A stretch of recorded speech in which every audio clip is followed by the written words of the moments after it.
Ibiluchulumanco kubadlali nakubaqeqeshi beqela leqakamba laseQonce iKing Central Hub ngethuba bephakamisa indebe yetumente yeqakamba edlalwa minyaka le nebizwa ngalowo wayesakuba ngumdlali nomsasazi weqakamba uPeter Bacela.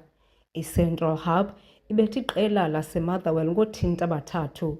IMotherwell ixhorhe kuqala yenza imitsi engama-75 kwii-overs ezili-10 ezincitshisiweyo yaphulukana noothinta bathathu, ze iCentral Hub yaqhorha imitsi engama-76 iphulukana noothinti abasixhenxe.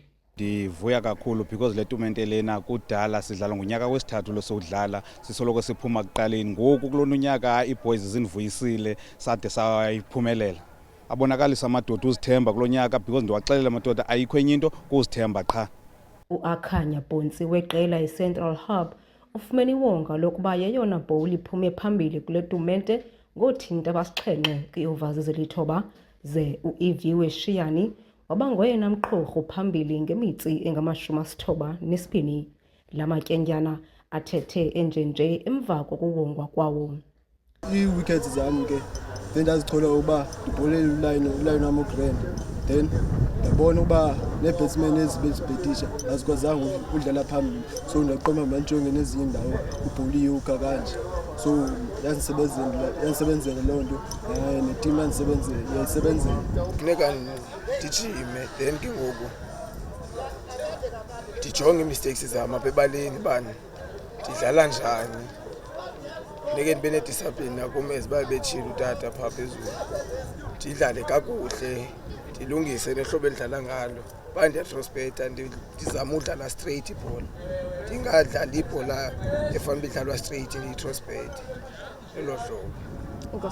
Umququzeleli wale tumente uthi ukudibanisa la maqela ndaweni inye iba ngumnqantsa ngenxa yokuba ephuma kwiingingqi ezohlukeneyo kwanokungafumani nkxaso. Ngumcimbi onzima kakhulu kuba kaloku nje banzitsho ukuba ezi tim zethu zithe saa, uyaqonda, so sisebenzisa ifowuni ixesha elininzi. Ngoku ke nee-meetings zethu siye sizibambe ngo-WhatsApp call. Ngenye ixesha abanye abantu bangafumaneki, abanye bafumaneke. And ke umnye ubunzima besinabo mostly le tournament siyiququzelela singena sponsor sinaso. Ngaphandleni kokuba kukhona uSiyabulela Bacela ongunyana kaPeter Bacela esiye sathi xa sivana sithetha naye into yoba le tournament sizawuyenza ngegama likatata wakhe, wathi hayi andinawuniyekela. Nangona kunjalo uthi bafumana inkuthazo kwinjongo yale tumente ekukuphuhlisa abadlali beqakamba kwiingingqi nakwiilokishi zeliphondo. Silindeleke into yoba xa kuphunywa apha abantwana bakwazi into yoba xa kupikwa iitim zebhoda kusiyiwa kwii-tournaments babe khona abantwana esithi aba bantwana babe khona kulaa tournament yethu. Sicele noocoach abo bebhoda into yoba basigadele abantwana kuba bahambe babheke phambili, bangalahleki abantwana kuba nathi besizenza i-safety net yaba be-under 16. So siyacela ke ngoku xa kubhekwa phambili kubungalityalwa. Umongameli wombutho weqakamba kwibhoda uthi ziyabonakala iziphumo zemidlalo yokuphuhlisa iqakamba kule ngingqi.